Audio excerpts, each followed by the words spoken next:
இது தமிழ்நாட்டுல ஆண் குழந்தை இறந்து பிறந்துட்டா நெஞ்சில கீறி தான் புதைப்பாங்களா? போர்ல கூட முதுக காட்டக்கூடாதுன்னு சொல்லியிருக்காங்க. இன்னைக்கு அவங்ககிட்ட முதுக காட்டிட்டு ஓடி வந்ததே பெரிய வீரம் ஆயிடுச்சுல. நம்மள மலேசியால அடிச்சாங்க, இலங்கையில அடிச்சாங்க, இப்ப தமிழ்நாட்டுக்கே வந்து அடிக்கிறான். நம்மளால அவங்க கிட்ட இருந்து ஓட மட்டும் தான் முடியுதுல்ல.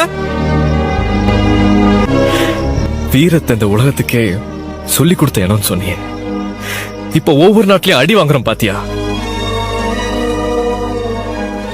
திருப்பி அடிக்கணும்.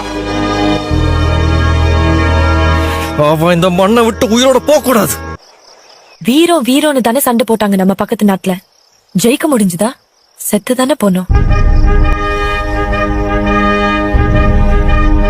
வீரத்துக்கும் துரோகத்துக்கும் வித்தியாசம் தெரிஞ்சுக்கோ. ஒரு தமிழனை